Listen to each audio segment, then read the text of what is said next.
Coucou tout le monde, j'espère que vous allez bien. Aujourd'hui je vous retrouve pour une nouvelle vidéo et ça va être une vidéo présentation de Mordu de toi de Nao Inachi aux éditions Kana. Donc c'est une série que je viens de commencer, j'ai déjà lu aussi le tome 2 mais je vais essayer de vous parler que du 1. C'est une série qui est terminée en 6 tomes donc ça va être assez court. J'ai déjà lu une autre série de cet auteur qui était... j'ai perdu le titre donc je vous le mettrai par là, qui avait Cœur de hérisson, voilà. Il y avait 5 tomes et j'avais tout simplement adoré, c'était tout choupi, tout mignon, j'avais adoré les personnages. Et même si je sais plus exactement de quoi il retourne, c'était un garçon un petit peu renfermé, qui connaissait pas l'amour, etc. Qui était un peu comme, qui avait des piquants quoi, c'est pour ça que c'était un hérisson. Et de l'autre côté une fille plutôt enjouée, etc. Et on retrouve un peu le même duo de personnages dans celui-ci. Sauf qu'ici donc on a Akari, une jeune fille qui s'intéresse vraiment à tout, elle est fan de tout, à chaque fois qu'elle découvre quelque chose elle a envie d'y aller à fond. Et par exemple si elle adorait les chiens, elle irait à la SPA tous les jours pour aller promener les chiens, et puis à la fois elle aime aussi les fleurs, donc elle va je sais pas faire pousser des fleurs dans son jardin, enfin bref. Elle fait 50 000 choses à la fois.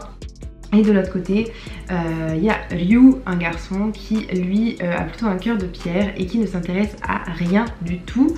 Et donc elle n'arrive pas très bien à le comprendre, à savoir pourquoi est-ce qu'il est comme ça. Et elle va le rencontrer au début alors qu'il vient de se séparer de sa copine. Et je sais plus trop comment ça se passe en fait, mais il va lui dire oui, moi je comprends pas, je m'intéresse à rien.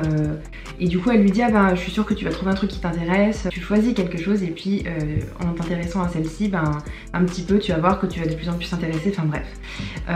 Ça part de quelque chose d'un peu, j'ai envie de dire un peu con-con, mais c'est super mignon et du coup les deux personnages, bah voilà, ils vont un peu se croiser de temps en temps, etc. Mais ils sont pas là pour être vraiment tout le temps ensemble. Et vraiment le personnage féminin est super intéressant, je trouve, et super jovial, super enjoué, etc.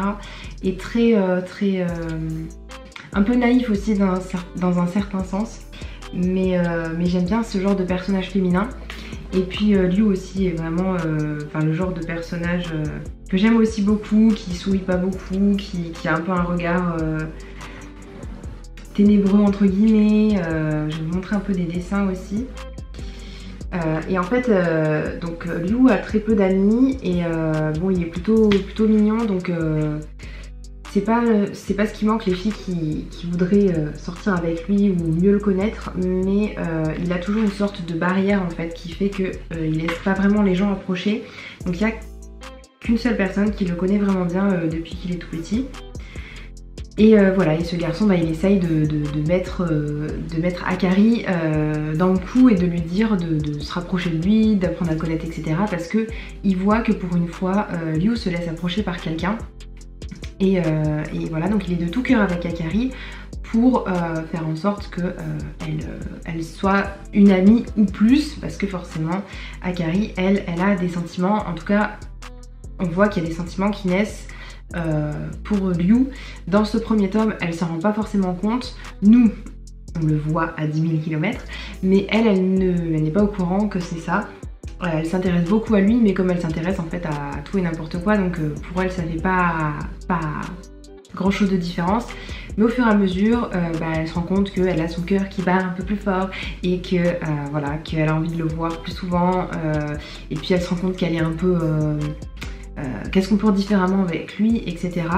Et du coup voilà, petit à petit l'oiseau fait son nid comme on dit, petit à petit la romance prend place et j'aime bien parce qu'on prend un petit peu son temps, même si c'est assez stéréotypé, qu'on retrouve les mêmes codes. Donc voilà, tout ça pour vous dire donc que c'est un petit shoujo qui pour l'instant me plaît beaucoup, j'aime bien les personnages, j'aime bien comment ça avance, j'aime bien le dessin aussi, c'est tout doux, c'est tout mignon, bref, si vous avez envie de le découvrir n'hésitez pas, surtout si c'est un peu votre vibe, ce que vous aimez. Et puis il n'y a que 6 tomes, donc ce sera vite terminé. Voilà, si vous avez envie de le découvrir, n'hésitez pas encore une fois. Et moi je vous dis à bientôt dans une prochaine vidéo. Ciao ciao!